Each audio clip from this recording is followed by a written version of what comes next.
열심히 읽고 계시죠? 예, 2월 시작입니다. 오늘이 2월 1일이에요. 그래서 한 달 동안도 일독할 수 있습니다. 아직 시작 안 하신 분들은 지금이라도 시작하셔가지고 2월 마지막 주까지 성경 한 해 시작하면서 성경 일독하고 시작하면 하나님이 얼마나 기뻐하시겠어요. 예, 그래서 우리가 하나님의 기쁨이 되면, 하나님 마음에 감동을 드리면 하나님께서 우리의 일은 저절로 하나님께서 이뤄주실 줄로 믿습니다. 아멘. 예. 예. 우리 하나님 말씀 보시겠습니다. 예, 나머지 주보 참고하시고요. 하나님 말씀은 누가복음 9장입니다. 누가복음 9장 신약성경 누가복음 9장 51절입니다.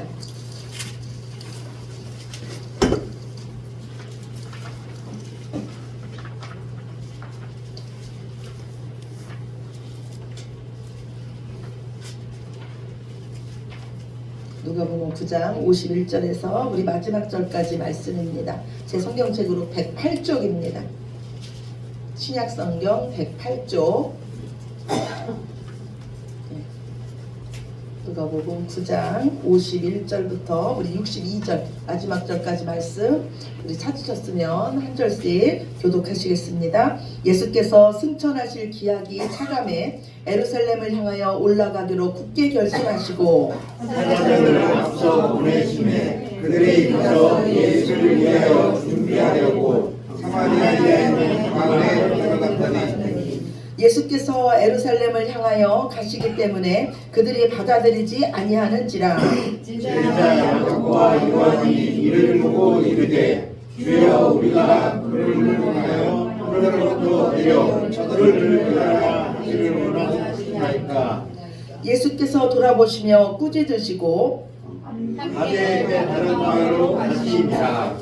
길 가실 때 어떤 사람이 여짜오되 어디로 가시든지 나는 따르리이다. 예수께서 이르시되 여호도 굴이 있고 공중에 새로 집이 있으되 인자는 머리 곳이 없도다 하시고 또 다른 사람에게 나를 따르라 하시니 그가 이르되 나로 먼저 가서 내 아버지를 장사하게 허락하옵소서. 이르시되 죽은 자들로 자기의 죽은 자들을 장사하게 하고 너는 하나님의 나라를 전파하라 하시고 또 다른 사람이 이르되 주여 내가 주를 따르겠나이다마는 나로 먼저 내 가족을 작별하게 허락하소서. 예수께서 이르시되 손에 쟁비를 잡고 뒤를 돌아보는 자는 하나님의 나라에 합당하지 아니하니라 하시니라. 아멘. 예. 이 땅에는요 많은 종교가 있고요, 그 종교에 맞는 신전들이 있어요. 그런데 그 많은 신전들의 공통점은 뭐냐면요, 그 문을 동쪽으로 낸다는 거예요. 예, 사람들은 생각하기를 동쪽은 해가 뜨는 곳이고 동쪽은 빛이 임하는 곳이고 동쪽은 생명이 태어나는 곳이라고 생각을 해요. 그러면 동쪽의 반대인 서쪽은 해가 지는 곳이고 죽음을 상징한다고 생각을 합니다. 하나님께서 모세에게 지으라고 했던 성막도 마찬가지였어요. 그 하나님의 성전도 동쪽에 큰 문이 있었어요. 그래서 하나님의 성전에 들어가는 자는 동으로부터 시작해서 서쪽으로 걸어갔어야 됩니다. 그런데 이 땅의 모든 종교는 서쪽을 죽음이고 끝이라고 생각했지만 하나님의 성전은 그 서쪽 끝에 하나님이 계셨습니다. 그래서 그 서쪽 끝은 하나님을 만나는 장소였고 온전히 생명을 얻는 장소였어요. 세상 사람들은요 죽으면 끝이라고 생각해요. 그래서 이 세상이 다인 것처럼 삽니다. 그리고 죽음을 두려워하고 죽음이라는 말을 하는 것조차도 꺼려합니다. 우리 기독교인처럼 죽음이라는 말을 많이 하는 종교도 없을 거예요. 왜냐하면 우리는요 날마다 죽는 자기 때문이에요. 날마다 우리는 죽는 훈련을 하는 자입니다. 그리고 우리가 죽는 그곳에서 예수님의 생명을 보는 자인 줄로 믿습니다. 아멘. 제가요 이전에 캄보디아를 간 적이 있어요. 여기 계신 분들 중에도 캄보디아 다녀오신 분들이 계실 거예요. 거기 가면은 꼭 보는 관광지가 어디냐면 앙코르와트예요. 예, 그거는 힌두교를 섬기는 거대한 신전입니다.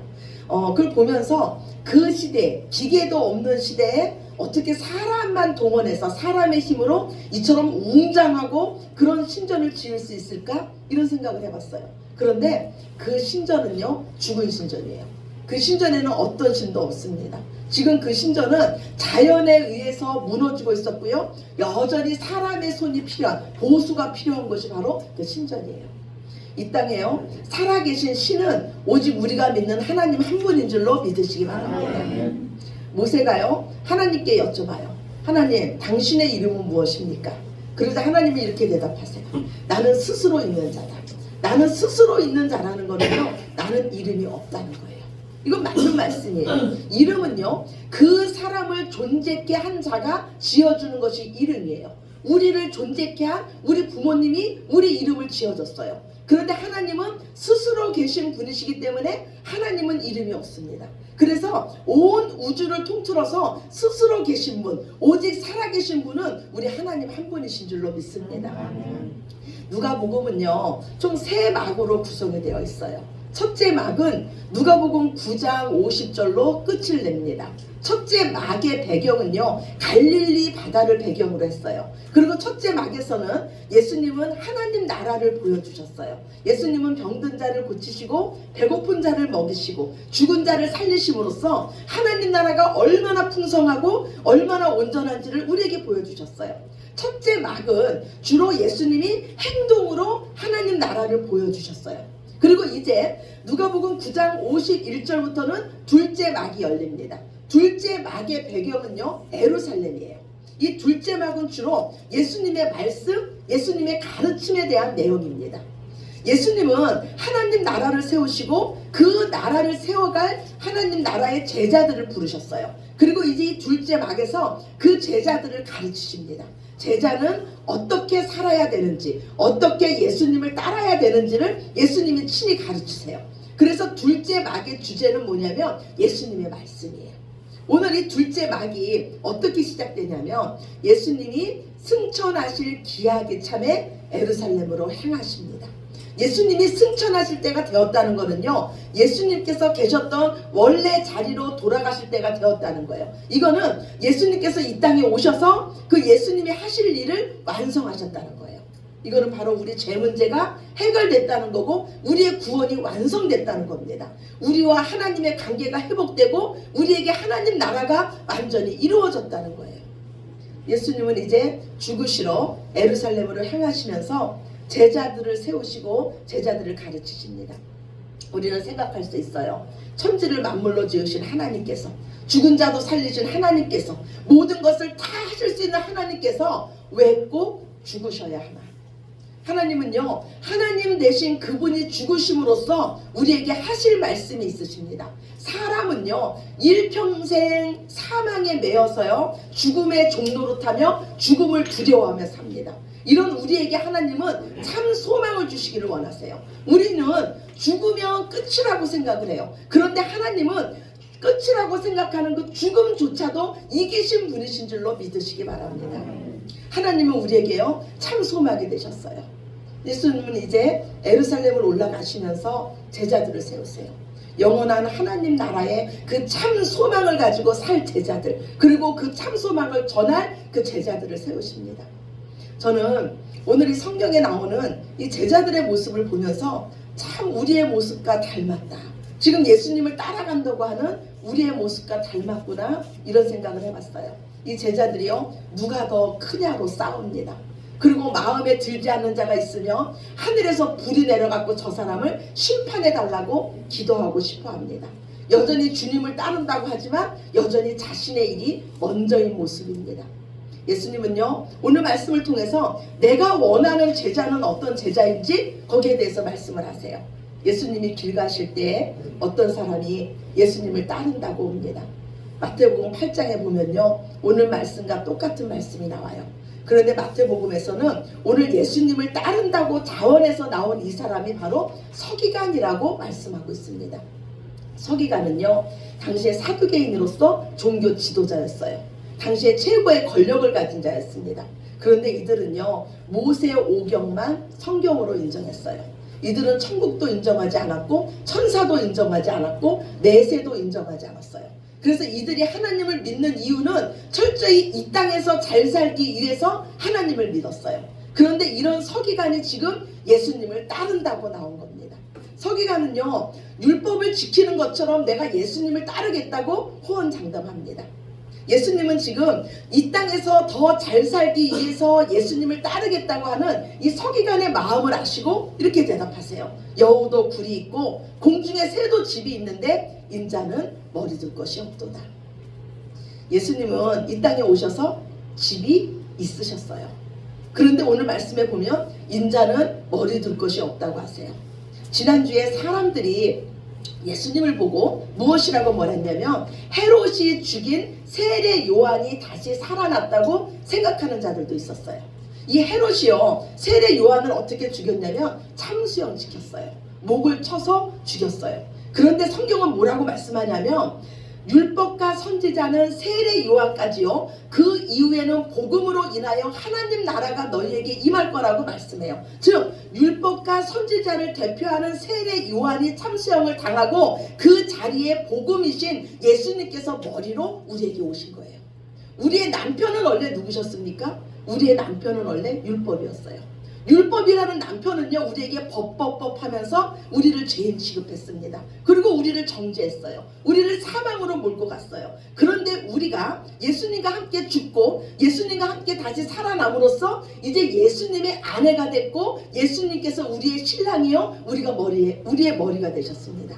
즉 우리는요 예수님의 집이 되었어요. 예수님의 집이 되었고 우리나라 말로 하면 예수님의 집사람이 되었어요. 제가 이 말씀을 묵상하는데 갑자기 이 말씀이 생각이 났어요. 구약의 하나님은 뭐라 그러냐면 너희가 이혼했으면 다시 첫 남편에게로 돌아가지 말라 그래요.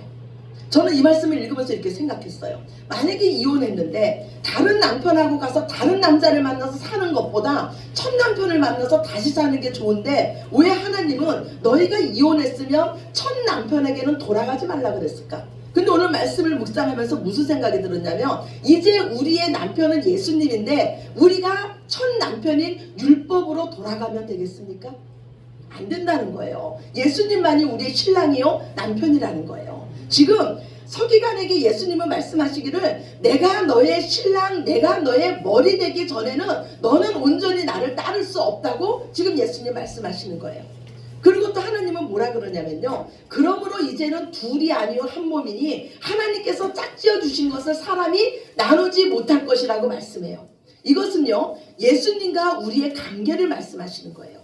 즉 우리는 예수님의 집, 우리가 예수님의 성전인 줄로 믿으시기 바랍니다. 우리는 다 이혼하고 다시 재혼한 자인 줄로 믿으시기 바랍니다. 또 길 가실 때 다른 사람에게 예수님이 나를 따르라고 해요. 그러자 그가 뭐라고 말하냐면 나로 먼저 가서 내 아버지를 장사하게 허락해 달라고 합니다. 아버지의 장례를 치르는 거 중요한 일입니까 아닙니까? 중요한 일이에요. 그런데 예수님은 의외의 대답을 하세요. 죽은 자들로 자기의 죽은 자를 장사하고 너는 가서 하나님 나라를 전하라고 말씀합니다. 우리가 이 말씀을 잘못 들으면 예수님을 오해할 수가 있어요. 그런데 유대인들의 장례법을 알면은 예수님 마음에 좀 이해가 됩니다. 유대인들은요 13세가 되면은 성인식을 행했어요. 성인식을 거행하면서 유대인들은 이런 선포를 했습니다. 이제부터 내가 하나님의 율법을 내 어깨에 짊어지고 다니겠습니다. 이거는 무슨 말이냐면 이제부터 나는 하나님의 율법을 철저히 지키겠습니다. 율법을 지키는 것이 나의 의무입니다. 이거예요. 그런데 이들이 그 율법의 의무에서 벗어날 때가 있어요. 율법의 짐에서 벗어날 때가 있습니다. 그때를 유대인들은 언제라고 생각했냐면 죽고 나서 이 살이 다 썩어서 없어질 때가 율법의 의무에서 벗어날 때라고 생각했어요. 그래서 유대인들은요 장례식을 2번 치렀습니다. 사람이 죽으면요 그 사람을 돌로 판 무덤에 일단 안치합니다. 그리고 1년 정도 지나서 또 한 번의 장례식을 치릅니다. 그때는요 1년이 지나면 그 살이 다 썩어서 없어졌습니다. 그리고 그때 뼈를 추려갖고 다시 한번 장례를 치렀어요. 왜 2번의 장례식을 치르냐면 이 살이 썩어서 다 없어질 때가 돼야지만 율법에서 해방된다고 생각했기 때문이에요. 지금 성경에 나오는 이 사람이 요구하는 이 장례식은요 이 아버지의 2차 장례식을 예수님께 요청하고 있는 거예요. 그런데 예수님 뭐라고 말씀하냐면 그것은 죽은 자들로 장례를 치르게 하고 너는 와서 나를 따르라는 거예요. 이거는 무슨 말씀이냐면요. 너희가 율법에서 해방되는 것은 나를 따르는 일로 되는 것이지 너희 실체가 다 썩어서 너희 살이 하나도 없이 없어진다고 해서 너희가 율법에서 해방되는 게 아니라는 거예요. 아멘이십니까? 아멘. 아멘. 예. 저 율법은요 우리를 죄인으로 정죄하고요 우리에게 사망 선고를 내립니다. 이런 우리를 살릴 수 있는 분은 예수님 한 분뿐인 줄로 믿으시기 바랍니다. 예수님은 죄와 사망의 법에서 우리를 해방하셨어요. 예수님은 율법을 완성하셨습니다. 예수님은 우리 육체가 연약해서 할 수 없는 일을 예수님께서 하셨어요. 예수님께서 십자가에서 죽으심으로써 율법의 요구를 완전히 이루셨습니다. 그래서 사망에 매여있던 우리를 해방시키고 생명으로 옮기신 줄로 믿습니다. 예수님은요 여전히 율법에 매여서 영원한 생명을 얻지 못한 그 죽은 자들로 그들의 장례를 치르고 너는 나를 따라서 진정한 생명을 얻으라고 말씀하고 계십니다. 또 한 사람이요 길 가실 때 예수님을 따른다고 그래요. 그런데 먼저 가서 내 가족과 인사를 하게 해달라고 말씀합니다. 그러자 예수님께서 그러세요. 손에 쟁기를 잡고 뒤를 돌아보는 자는 하나님 나라에 합당치 않다고 하십니다. 예수님께서 지금 말씀하시는 거는요 우리의 일상생활을 무시하라는 게 아니에요. 가족을 무시하고 아버지의 장례식을 무시하라는 말씀이 아닙니다. 이제 너희는 하나님 나라 백성이니 하나님 나라 백성답게 사는 것이 먼저라는 거예요. 이거를요 손에 쟁기를 들고 밭을 가는 자와 같다 그래요. 밭을 가는 자는요 그 밭고랑을요 똑바로 갈아야 됩니다. 그래서 계속 앞을 보고 갈아야 돼요. 이와 마찬가지로요 하나님의 백성은요 앞서가신 예수 그리스도에게 시선을 고정해야 될 줄로 믿습니다. 예수님만이 우리의 머리요 예수님만이 우리의 신랑이십니다. 우리의 믿음을 온전케 하시는 분은 오직 예수님 뿐인 줄로 믿습니다. 우리가 예수님을 따라가는데요 때로는 우리의 기대와 다르고 우리의 생각과 다른 것을 예수님께서 우리에게 요구하실 때가 있어요. 오늘 예수님의 말씀처럼 아버지의 장례보다 가족보다 나를 따르라는 그 말씀에 너희가 정말로 뒤도 돌아보지 않고 내 말씀에 순종할 수 있냐고 오늘 우리에게 물으십니다. 하나님께서 우리의 믿음을 테스트하실 때가 있습니다. 엘리사가 엘리야를 따르는데 계속되는 테스트가 뭐였냐면 이제 그만 여기 머물라는 거예요. 그때마다 엘리사는 무엇이라 그랬냐면 내가 하나님의 살아계심을 두고 맹세하노니 내가 당신을 떠나지 않겠나이다 하면서 끝까지 엘리야 선지자를 붙잡습니다. 그래서 결국 엘리사는요 이 엘리야보다 갑절의 영감을 받고요 그 엘리야보다 더 큰 사역을 한 줄로 믿으시기 바랍니다. 우리도 예수님을 따르다 보면요 이만하면 됐지 라는 생각이 들 때가 있어요. 그러나 멈추는 거는요 그 자리에 그대로 있는 것이 아니고 후퇴하는 거예요. 우리는 주님이 오실 때까지 달려가는 자입니다. 우리는 주님을 만날 때까지 주님 붙잡고 전진하는 자들인 줄로 믿습니다. 오늘 예수님을 만난 자들이 어디에서 예수님을 만났습니까? 예수님께서 길 가실 때예요. 길 가실 때예요. 지금 예수님을 따르지 않으면 그들에게는 다시 기회가 오지 않을 수도 있습니다. 우리도 여전히 길 위에 있는 자입니다. 그런데 우리가 사는 모습은요 이 땅에서 영원히 살 것처럼 삽니다. 당연히 내일이 있다고 생각해요. 그러나 오늘 은혜 받지 않으면 오늘 예수님 만나지 않으면 오늘 예수님 말씀으로 거듭나지 않으면 우리에게는 내일도 하나님 나라도 없을지도 모릅니다. 저는요 살아오면서 참 많은 기회들을 놓쳤어요. 그 중에서 제 마음을 가장 아프게 하는 기회는요 놓친 기회는 아직 복음을 전하지 않은 제 조카가 생명을 잃은 거예요. 저는 아직 그 조카가 30대였기 때문에 젊기 때문에 아직 기회가 있다고 내가 복음 전할 기회가 있다고 생각했어요. 조카가 재정적으로 많이 어려워했는데 저는 그거를 복음 전할 기회로 사용하지 못했어요. 그래서 정말로 우리가 복음 전할 이 기회를 여러분이 안 놓쳤으면 좋겠어요. 지금 우리 옆에 있는 자에게 정말 복음 전하면 그 나머지 일은 하나님께서 하실 줄로 믿습니다. 아멘. 그래서 지금이 사랑할 기회고 지금이 용서할 기회고 지금이 복음 전할 기회고 지금이 하나님 말씀에 순종할 기회인 줄로 믿습니다. 아멘. 우리는 하늘에 속한 자예요. 우리는 가치관이 바뀐 자예요. 이 세상에서 예수님 믿고 구원 얻는 것보다 더 귀한 거는 없는 자인 줄로 믿습니다. 우리는 예수님을 따르는 자입니다. 예수님이 가신 길을 우리가 가는 자예요. 예수님 말씀을요, 우리 머리로는 다 이해할 수 없습니다. 예수님 이렇게도 말씀하세요. 양 99마리를 내가 두고 이 길 잃어버린 한 마리 양을 찾으러 내가 길을 나선다고 말씀해요. 이 말씀이 이해가 됩니까? 그런데 하나님께서 우리 아버지라면 이건 당연한 말씀이에요.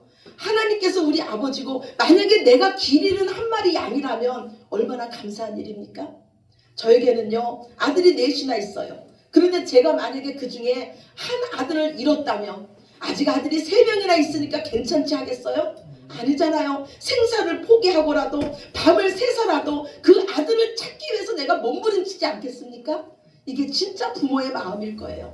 하나님은 진짜 우리 아버지세요. 그래서 정말로 우리가 잘되고 잘되기를 원하십니다. 하나님의 말씀만이 진리고 우리에게 답인 줄로 믿습니다. 그리고 우리가 그 하나님 말씀에 순종하는 것이 저와 여러분에게 복인 줄로 믿습니다. 예수님은 그러셨어요. 이 땅에 오셔서 말씀을 증거하시는데 많은 사람들이 예수님의 말씀을 듣지 않으려고 하는 거예요. 예수님의 말씀에 순종하지 않는 거예요. 그러자 예수님이 이러세요. 내가 아니고 다른 사람이 너희에게 말했으면 너희는 그 말은 들을 거다. 맞아요. 우리가 사람들의 말은 얼마나 잘 듣는지 몰라요. 사람들의 말은 얼마나 잘 믿고 사람들의 말을 믿고 우리가 얼마나 헛된 데 투자하는지 모릅니다. 그런데 정작 우리가 꼭 믿어야 될 하나님의 말씀은 우리가 믿지 못하고 있어요. 하나님 안에 모든 복이 들어있는데 그 하나님을 믿으려고 하지 않는 게 정작 우리의 문제예요. 정말로 예수님을 따르는 것이 복인 줄로 믿습니다. 예수님의 제자로 사는 것이 복 중에 복인 줄로 믿습니다. 오늘 예수님은요, 제자가 누구인가에 대해서 말씀해요. 제자는요, 십자가의 복음으로 율법에서 해방된 자가 제자인 줄로 믿습니다. 십자가의 복음으로 죄와 사망에서 해방된 자가 제자이고 하나님 나라를 사는 자가 제자예요. 오직 이 땅에서 예수님이 신랑이요 예수님이 머리 된 자가 제자인 줄로 믿습니다.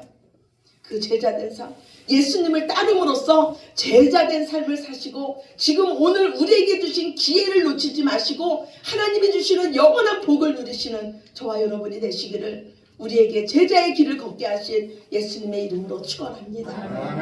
아멘. 우리 기도드리시겠습니다. 참 좋으신 아버지 하나님 감사합니다. 모든 영광 아버지께 올려드립니다.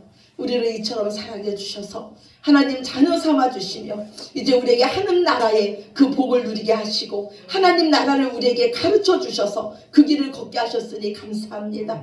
주님, 우리는 하늘에 속한 자입니다. 우리는 하나님 자녀입니다. 하나님 나라 백성답게 마땅히 행할 일을 행하게 하여 주시옵소서. 더 많이 사랑하게 하시고 더 많이 용서하게 하시고 더 많이 섬기게 하여 주시옵소서. 우리가 최고로 여기는 것은 오직 예수님입니다. 우리의 주인은 예수님이오니 예수님 말씀만 쫓아 따라갈 수 있는 저희들 모두 되게 하여 주시옵소서. 그리하여서 그 가운데 있는 복을 발견하게 하여 주시고 그 복을 누리게 하여 주시고 참으로 하나님을 높이며 하나님을 자랑할 수 있는 저희들 모두 되게 하여 주시옵소서.